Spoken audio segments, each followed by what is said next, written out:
नमस्कार। लोक प्रशासन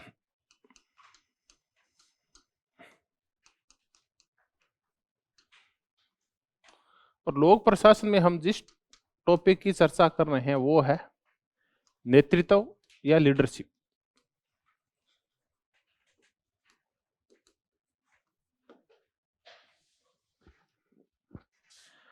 देखिए, मैं आपको ये एक चीज स्पष्ट शब्दों में बता दूं, नेता वही बनता है जिसका ध्यान अपने लक्ष्यों के ऊपर क्या रहता है, केंद्रित रहता है। तो अब नेतृत्व को छोड़ते हैं और लक्ष्य केंद्रितता के ऊपर ध्यान देते हैं। हमेशा अपने साध्य और उद्देश्यों को क्या रखो, ध्यान रखो। आपने अभी देखा बजट आया, तो परसों मैं शाम को गया ना, तो बजट चल रहा था। शाम को न्यूज़पेपर में उसमें दिखा रहे थे चैनल के ऊपर। तो मैं मेरी अर्धांगिनी दोनों बैठे से वो देख रहे थे, निर्मला सीतारमण बोल रही थी। तो हमने कोई 20-25 मिनट तक बजट सुना। तो मैंने अपनी अर्धांगिनी से पूछा, हमको तुमने निर्मला सीतारमण का बजट सुना है, कोई ऐसी चीज है क्या जो अभी तक तेरे समझ में नहीं आ रही है? वो कि मुझे ये समझ नहीं आ रही कि इसने जो साड़ी पहन रखी है बनी हुई कहाँ की है। बात भी सही है। ये होते हैं ध्यान केंद्रण, इसको बोलते हैं। अपने लक्ष्यों की ओर क्या करो, ध्यान है केंद्रित रखो। अब देखिए, ये तो महिलाओं की बात थी, मैं पुरुषों की बात बता दूं। कई पुरुष कितने लक्ष्य केंद्रित होते हैं। अभी थोड़े दिनों बाद कुछ दिन आएंगे जिसमें एक होगा प्रपोज डे, एक होगा रोज डे, एक होगा चॉकलेट डे और एक होगा वैलेंटाइन डे। ऐसे कुछ दिन आएंगे। कईयों को इससे कोई मतलब नहीं है, सब पे कांटा मार रखा है। उनके तो एक ही इच्छा है कि एक दिन नहीं आना चाहिए ड्राई डे, बाकी कोई सा दिन है। उनका पूरा ध्यान कौन से दिन के ऊपर रहता है, ड्राई डे के ऊपर। अब कईयों के साथ दिक्कत ये है कि उनको समझ नहीं है कि ड्राई डे होता क्या है। जिस दिन खुशियों की दुकान बंद रहती है उस दिन को हम किस नाम से पुकारते हैं, ड्राई डे के नाम से पुकारते हैं। तो चलिए, अब आप हंस लिए हैं, मुस्कुरा लिए हैं। अब हम लीडरशिप की चर्चा करेंगे। हम नेतृत्व में थेरीज कर रहे थे कल, और कल हमने व्यवहारवादी सिद्धांत कर लिए थे, बिहेवियरल थेरीज कर ली थी। मैंने कल आपको लीडरशिप की जो थेरीज करवाई थी, सिद्धांत करवाए थे, उनमें एक लक्षणवादी करवाया था, ट्रेट थ्योरी करवाई थी, जो कहती है कि नेता अपने लक्षणों से बनते हैं, अनुयायियों का परिस्थितियों का उस पर प्रभाव नहीं पड़ता। आरवी टीड है, टेरी है, चेस्टर बर्नार्ड और एप्लबी, ये महान व्यक्ति का सिद्धांत होता है, जन्मजात नेता, नेता के गुण। ये लक्षणवादी सिद्धांत था। दूसरा सिद्धांत है ग्रुप थ्योरी या समूह सिद्धांत। ये सेंसफोर्ड का था, और सेंसफोर्ड ये कहता है कि नेता और अनुयायी आपसी सर्कुलर रिस्पॉन्स करते हैं, जैसा कि कौन कह के गई है, मेरी पार्कर पोलेट, तब नेतृत्व निर्मित होता है। तीसरे हमने व्यवहारवाद किया, व्यवहारवादी थियरीज लीडरशिप के संदर्भ में। तब हमने कुर्ट लेविन की चर्चा की थी, ओहियो स्टेट यूनिवर्सिटी में उसकी रिसर्च हुई थी। वो कहता है कि ये जो स्टाइल होती है, कितने प्रकार के नेता होते हैं, 3 प्रकार के नेता होते हैं, निरंकुश, निर्बाध और लोकतांत्रिक। कुर्ट लेविन के बाद हमने मिशिगन रिसर्च की थी, बताओ किसकी थी, रेसिस लिंकार्ट की।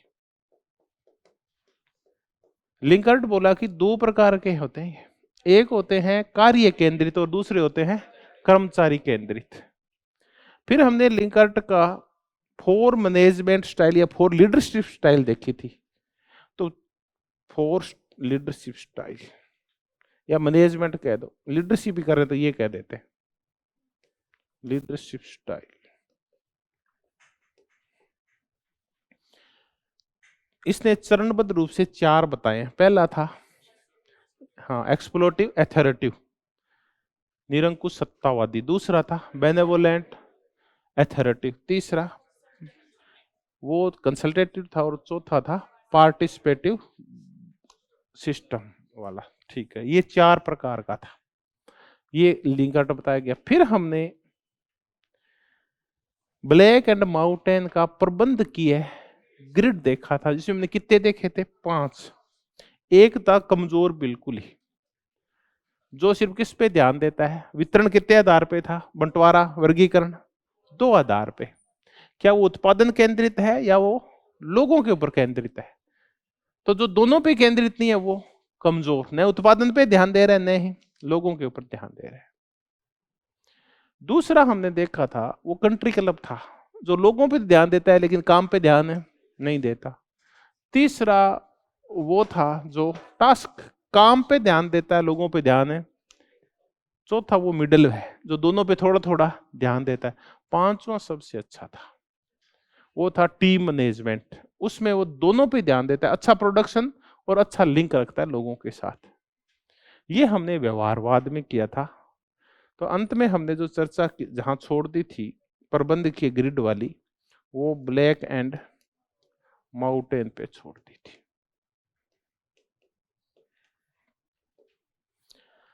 आज हम नया सिद्धांत करेंगे लीडरशिप के ऊपर, और ये सिद्धांत है स्थितिवादी, या हम इसका एक और क्या नाम दें? परिस्थिति,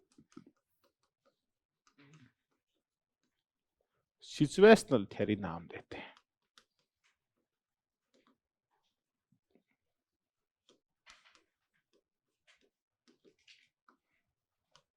अगर इसमें सीधा ही देखें तो ये कहते हैं कि एक नेता का जो निर्माण है वो उसके गुणों से नहीं होता, अनुयायियों के साथ संबंधों से नहीं होता, जैसे व्यवहारवादी और ये सारे कह रहे हैं, वो किस प्रकार का व्यवहार कर रहे हैं, बल्कि ये होता काय के ऊपर है? परिस्थितियों के ऊपर निर्भर करता है कि परिस्थितियां कैसी है। कई बार बहुत अच्छा नेता, गुणवान नेता भी परिस्थितियां विपरीत होने पे क्या हो जाता है? फेल हो जाता है।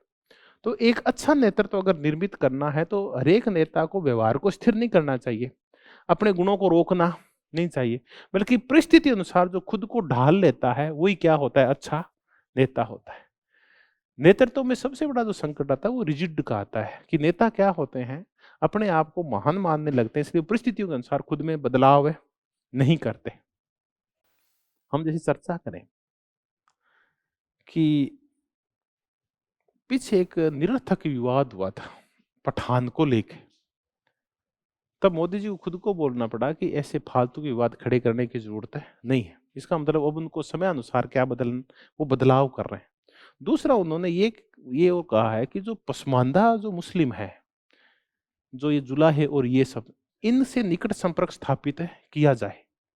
इसका तात्पर्य वो समय अनुकूल अपने अंदर क्या कर रहे हैं? परिवर्तन करें, और उनके जो पुराने भाव है आरएसएस वाले, उनको धीरे धीरे क्या कर रहे हैं? थोड़ा कम कर रहे हैं, थोड़ा लिबरल होने की कोशिश कर रहे हैं। वो कट्टरता से किस ओर बढ़ रहे हैं?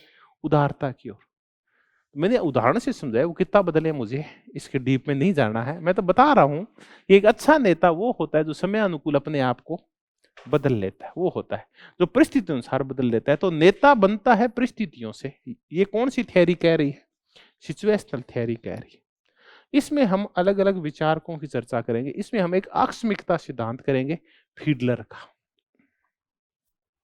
पहले हम एक साइड में लिख दें कंटिंजेंसी थ्योरी।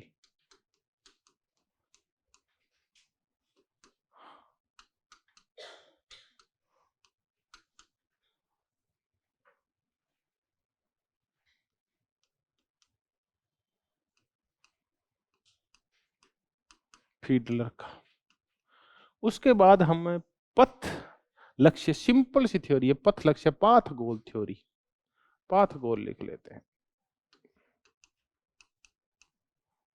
पाथ गोल करेंगे इवान एंड हाउस की। इवान, अच्छा इवान एंड हाउ, इवान है इवांस है, एंड हाउस की पाथ गोल थ्योरी। उसके बाद त्रिआयामी, पहले से लाइफ साइकिल कर लेंगे। चले, लाइफ साइकिल होता है जीवन चक्र। ये ब्लैंकार्ड की है और पॉल हर्शी की है। ये आपको नाम याद रखने पड़ेंगे, इससे ज्यादा आगे सिंपल थ्योरी है, क्योंकि इनके नाम पहले कभी सुने नहीं है ना, एकदम से याद नहीं होती है। पॉल हर्शी और ब्लैंकार्ड की। और अंत में 3 डायमेंशन थ्योरी करेंगे, त्रिआयामी। ये 3 आयाम महत्वपूर्ण होता है, तीनों डायमेंशन अच्छे होंगे तभी नेता बनता है। और ये है विलियम रेडिन की।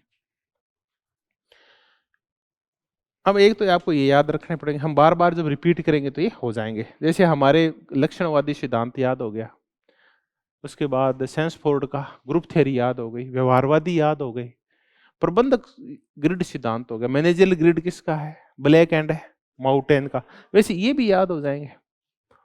तो एक बार जब आप खुद के नोट्स बनाओ तो इनके वैसे 5-6 चीजें लिख लो, बाकी याद रहती है, समझ में आया हुआ होता है हमारे। या कंट्री क्लब और ये 4-5 शब्द लिख लिया करो, तो आप देखेंगे 4-5 लाइनों में पूरी हो जाते हैं ये पूरी ग्रुप, ये थ्योरी आपकी लीडरशिप की। पहले हम यहाँ से फीडलर का आकस्मिकता सिद्धांत करते हैं, कंटिजेंसी थ्योरी पहले करते हैं।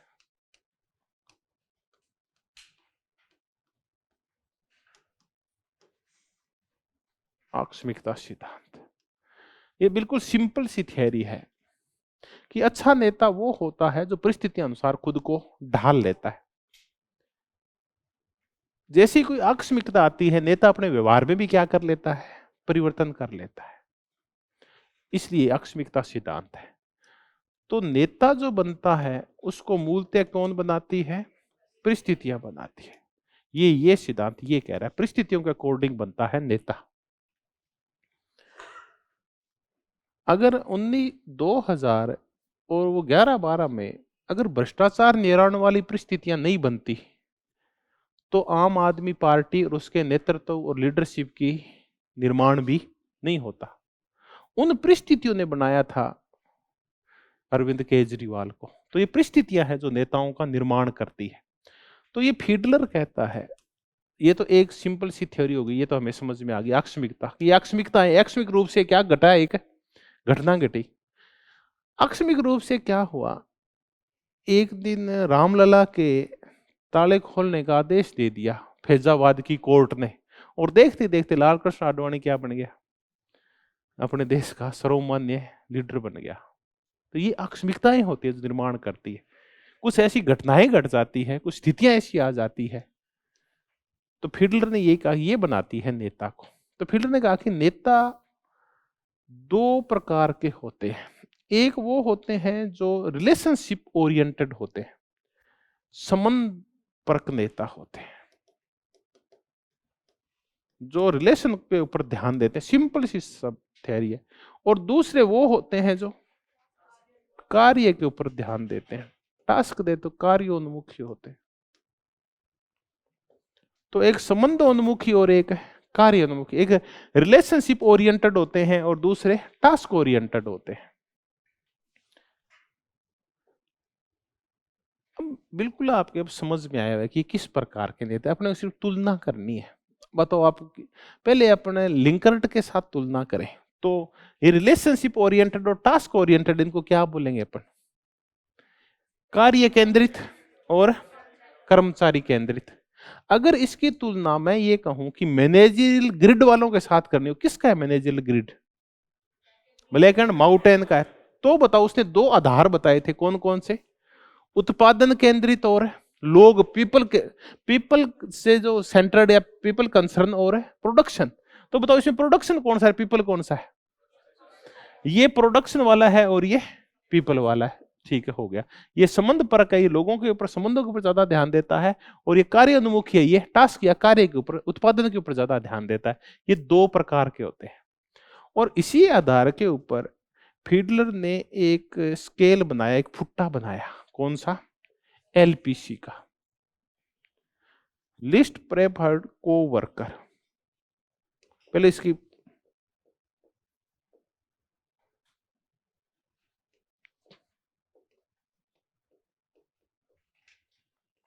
लिस्ट होता है, कम प्रेफर करना होता है, पसंद करना, कोवर्कर जो आपके साथ काम करने वाले हैं।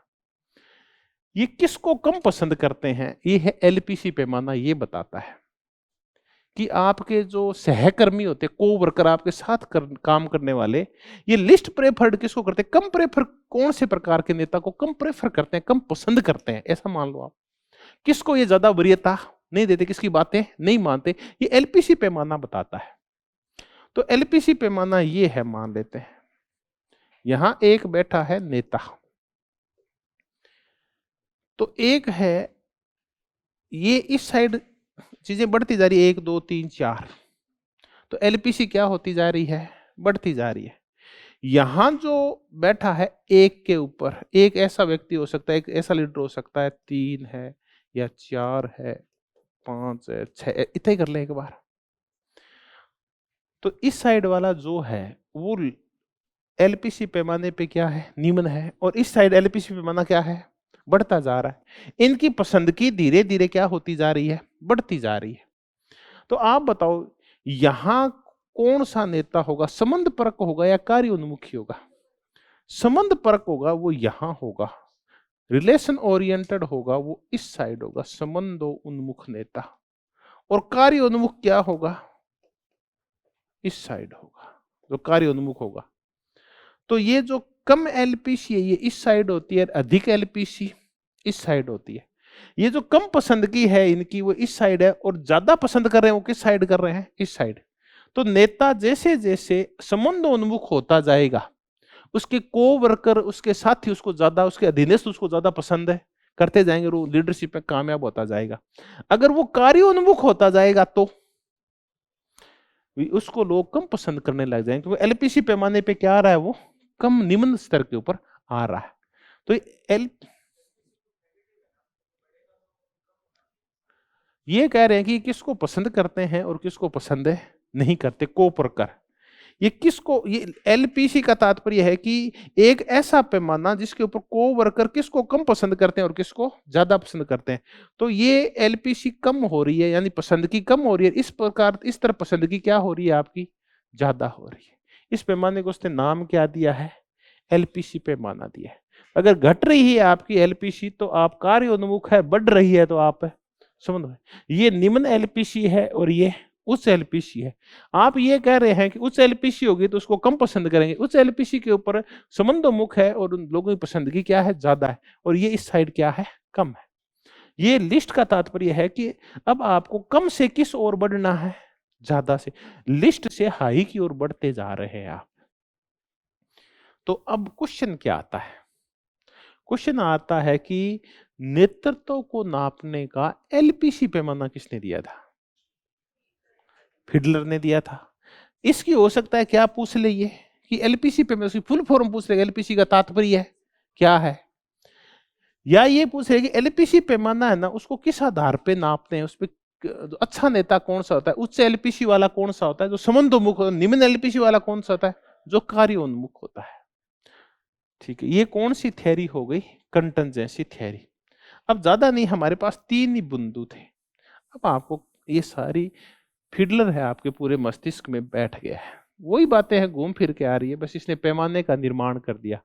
सीधे आकस्मिकता सिद्धांत है, ये किससे निकला हुआ है, परिस्थिति की थ्योरी है।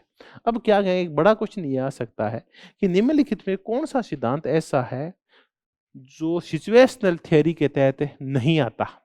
तो रेसिस लिंकर्ट वाला नहीं आता, ब्लैक माउंटेन वाला नहीं आता, सेंसफोर्ड वाला नहीं आता। उसमें तो कितने आते हैं, ये 4 आते हैं। पहला वर्गीकरण तो ये। दूसरा ये कि फिडलर कंटिजेंसी थ्योरी किसकी है, फिडलर की, इनको मिलान करना आ सकता है। तीसरा क्वेश्चन ये आ सकता है कि फिडलर ने जो एलपीसी पैमाना बनाया है उसके दोनों छोर पे कौन कौन बैठे हैं, एक कार्योन्मुख है, दूसरा संबंधोन्मुख है। ठीक है, और एक एलपीसी की हमने चर्चा कर ली। तो हमने कंटिजेंसी थ्योरी कर ली किसकी, हाँ, इसकी। अब आ गई पाथ गोल थ्योरी, पथ लक्ष्य सिद्धांत।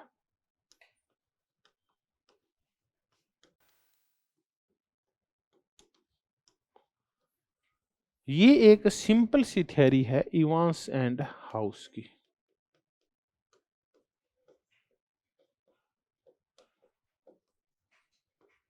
पथ लक्ष्य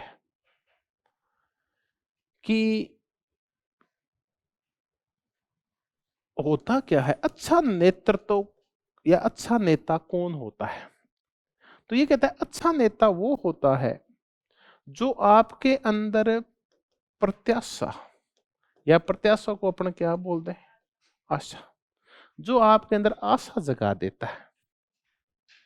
ठीक है, एक अच्छा नेता वो होता है जो आपके लक्ष्यों की प्राप्ति के लिए आपको क्या कर पाए, प्रेरित कर पाए। तो जो नेता अपने अधीनस्थों को लक्ष्यों के प्रति प्रेरित कर पाता है, उनके पथ दिखा पाता है, उनको उनके लक्ष्य दिखा पाता है, वही नेता क्या होता है, सफल होता है।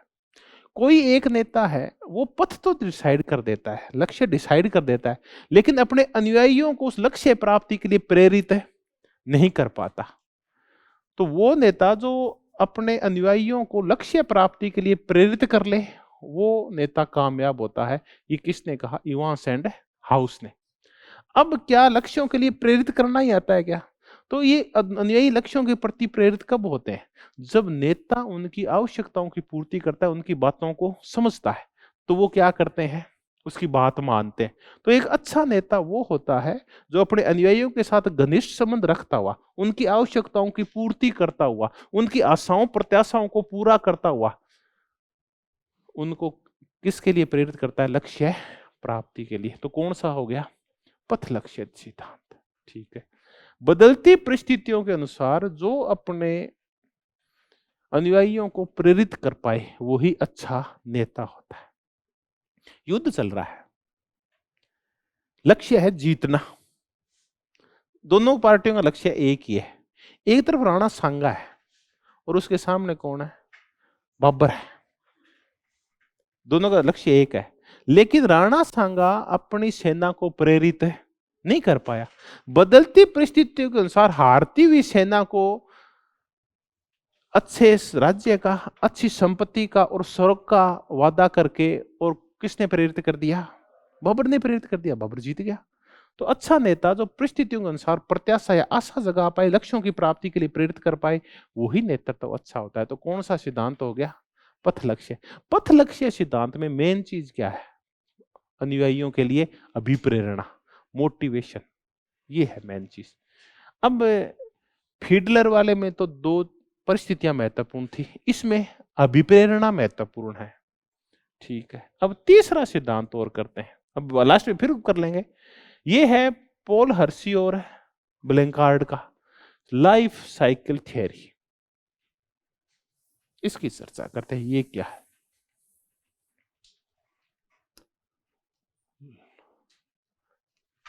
जीवन चक्र सिद्धांत, life cycle theory, Paul Hershey व ब्लैंकार्ड।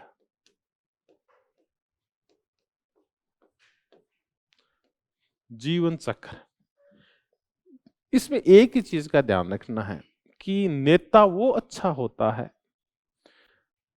जिसके अनुयायी काम करने के लिए क्या होते हैं, तत्पर होते हैं।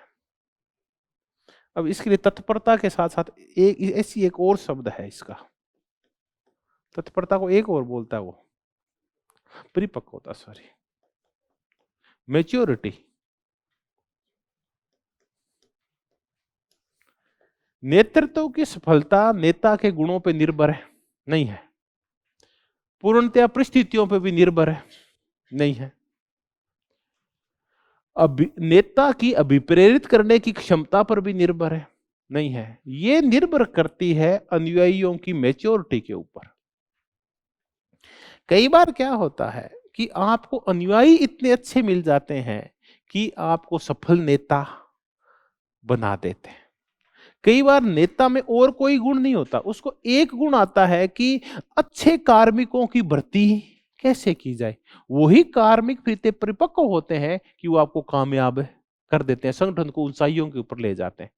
तो वो नेतृत्व सफल होगा जिस नेतृत्व के अधीनस्थ जो लोग हैं वो अपने काम में क्या हो, बिल्कुल परिपक्व हो। कुल मिला के जिस नेता को अच्छी टीम बनानी आती है ना, परिपक्व लोगों की, मैच्योर लोगों की, समझदार लोगों की, वो नेता क्या हो जाता है, सफल हो जाता है। तो अब आप ये बताइए कि नेतृत्व निर्भर किस पे करता है, अनुयायियों की परिपक्वता पे निर्भर करता है। अगर किसी नेता के अनुयायी परिपक्व हैं तो कामयाब है, अगर उसके अनुयायी परिपक्व नहीं है तो कामयाब है नहीं है। तो मेन है अनुयायियों की परिपक्वता। अब इस परिपक्वता में क्या आता है, मुद्दा ये है, परिपक्वता में ये आता है कि अधीनस्थों की काम करने की इच्छा है या नहीं है। दूसरा, क्या वो उत्तरदायित्व लेना चाहते हैं या नहीं लेना चाहते। तीसरा, उनके अंदर पहल करने की, आगे बढ़ बढ़ के काम करने की क्षमता है या नहीं है। अंतिम क्या, कितने जोड़ लो, उनके पास अनुभव है या नहीं है। जिसके पास ज्यादा अनुभव होता है वो ज्यादा परिपक्व होता है। तभी हम भर्ती करते हैं तो क्या मांगते हैं, अनुभव, ताकि अनुयायी क्या आए, परिपक्व अनुयायी आए। तो काम करने की इच्छा, जिसमें ज्यादा इच्छा होगी वो परिपक्व क्या होगा, ज्यादा होगा, वो अनुयायी वो काम भी ज्यादा करेगा, तो नेता अपने आप ही सफल हो जाएगा। उत्तरदायित्व, रिस्पॉन्सिबिलिटी लेते हैं या नहीं लेते। कई क्या करते हैं, काम अनुयायी है वो कोई रिस्पॉन्सिबिलिटी नहीं लेते, वो कहते हैं सर हम निर्णय कर लेते तो फिर पता नहीं क्या हो जाता, हमने सोचा आप ही निर्णय कर लेना। वो खुद उत्तरदायित्व लेते हैं, आगे बढ़ बढ़ के वो इनिशिएटिव करते हैं, पहल करते हैं, और उनके पास बहुत सारा क्या होता है, अनुभव होता है। तो जिस नेता के पास इच्छा वाले, उत्तरदायित्व ग्रहण करने वाले, पहल करने वाले, अनुभवशील अनुयायी होते हैं, वो नेता क्या होता है, सफल होता है। तो इसका नाम जीवन चक्र क्यों है, क्योंकि ये वो प्रोसेस हैं जो जीवन पर्यंत चलते रहते हैं। तो नेता को क्या करना चाहिए, अपने अनुयायियों के अंदर परिपक्वता का विकास करना चाहिए। अब आप बताइए नेता कौन सा अच्छा होता है, जो प्रेरित करे या परिपक्व करे।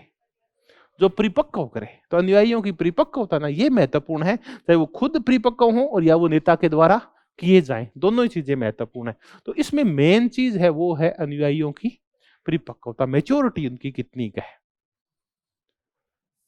अब ये परिपक्वता के आधार पे ये बड़े मजेदार सा बंटवारा करता है कि इस परिपक्वता के आधार पे जो अनुयायी होते हैं वो कितने प्रकार के होते हैं, 4 प्रकार के होते हैं। एक वो होते हैं जो टॉकिंग करते हैं, दूसरे क्या करते हैं, सेलिंग करते हैं। टॉकिंग वाले, सेलिंग वाले कौन से होते हैं, ये निम्न स्तरीय होते हैं, जिनको ना बार बार प्रेरणा देने की आवश्यकता पड़ती है, बोल बोल के कहना पड़ता है भाई ये कर लो, ये कर लो, ये कर लो। जिसको बार बार कहना पड़ता है वो परिपक्व नहीं होता। दूसरी तरफ होती है वो जिनको क्या होती है, सेलिंग वाले। सेलिंग वाले का तात्पर्य ये है कि आपको सिर्फ बोलना आता है, आप काम नहीं कर पाते। कुछ अनुयायी ऐसे होते हैं जो बोलते ही बोलते रहते हैं। सेलिंग में क्या करना पड़ता है, आपको बोलना, लेकिन और कोई ज्यादा काम है नहीं आता, वो आपके सामने बोल जाएंगे, कुछ भी कर देंगे। इनमें भी परिपक्वता का स्तर कम होता है। तो ये कौन से होते हैं, टॉकिंग वाले और कौन से, सेलिंग वाले। देखिए सेलिंग का तात्पर्य है कि एक आपको निर्णय करने होते हैं, प्रोडक्शन भी करना होता है, बहुत सारे काम करने होते हैं, लेकिन ये सिर्फ कौन से काम में एक्सपर्ट हो सकते हैं, एक ही काम में एक्सपर्ट हो सकते हैं। इसका तात्पर्य है कि अनुयायी बहुत ज्यादा कामों को ग्रहण करने की स्थिति में नहीं है। वो एक चीज को क्या कर सकता है, सिर्फ सेल कर सकता है, ये सेलिंग वाले होते हैं। तो ये 2 प्रकार के होते हैं, इनमें परिपक्वता क्या होती है, कम होती है। दूसरे 2 प्रकार के और होते हैं, एक होते हैं पार्टिसिपेटिंग और एक होते हैं डेलीगेटिंग। ये स्थितियां कब आती है, पार्टिसिपेटिंग और डेलीगेटिंग की। पहले तो हम पार्टिसिपेटिंग की स्थितियां देखते हैं। एक नेता कब अपने अनुयायियों को प्रत्येक काम में पार्टिसिपेट करवाएगा, जब उन्हें परिपक्वता ज्यादा होगी या निम्न होगी, जब ज्यादा होगी। तो वो उनको अपने प्रत्येक कार्य में, प्रत्येक निर्णय में क्या करवाएगा, उनको सहभागिता करवाएगा। तो जब उस अधीनस्थों में परिपक्वता ज्यादा होने लगती है तो पार्टिसिपेटिंग प्रवृत्ति नेता की बढ़ती जाती है। अगर उसमें परिपक्व नहीं है, उसके कर्मचारी मैच्योर नहीं है, तो उसको किसी भी कार्य में वो कोई भागीदारी नहीं देगा। तो जो पार्टिसिपेटिंग प्रकार के वो होते हैं अधीनस्थ, ये क्या दिखाते हैं, उसकी परिपक्वता को, नेता कामयाब होता है। डेलीगेटिंग, डेलीगेट क्या होता है, पहले ये देखते हैं, प्रत्यायोजन।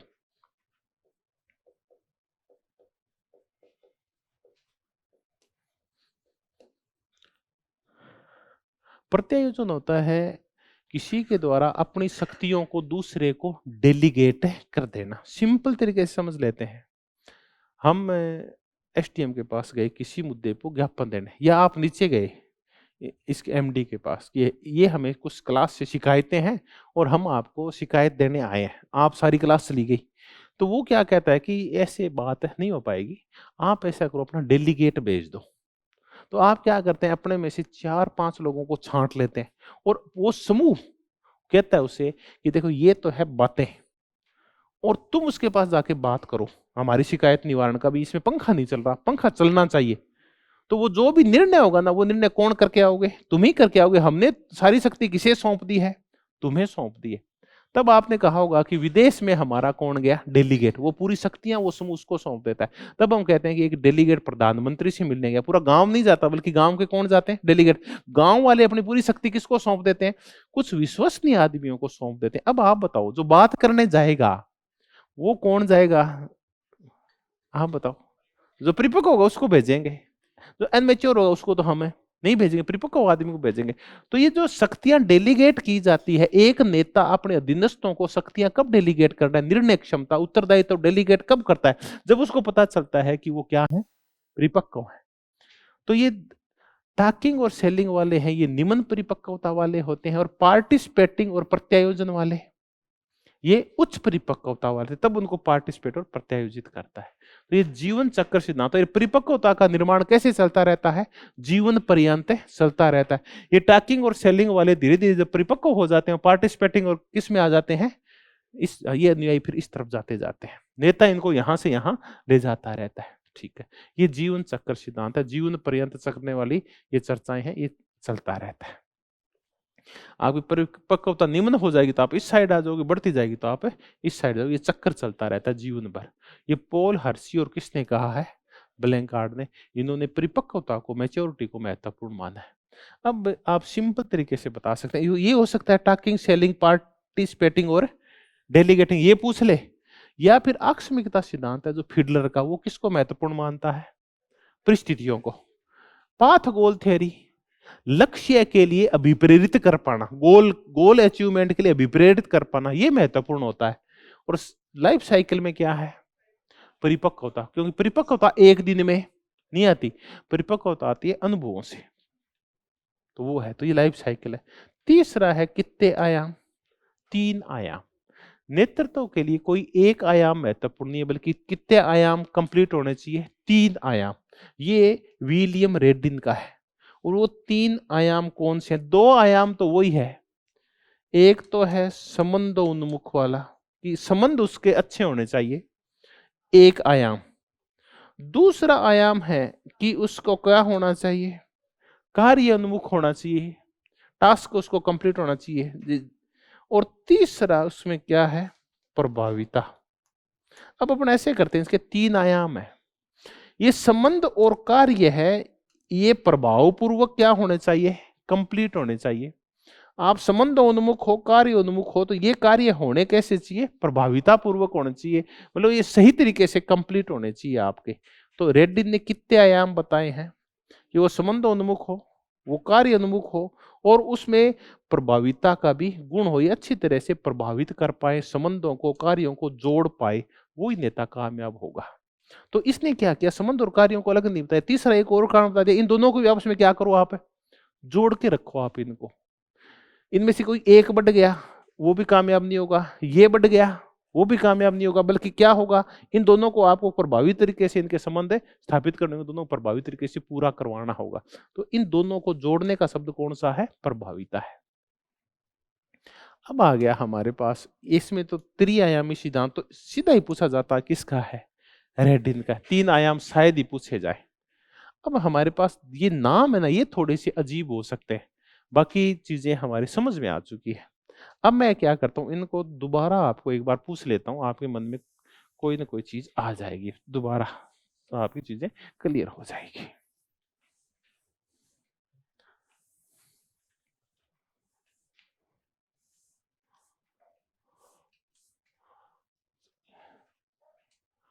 पाथ गोल थ्योरी,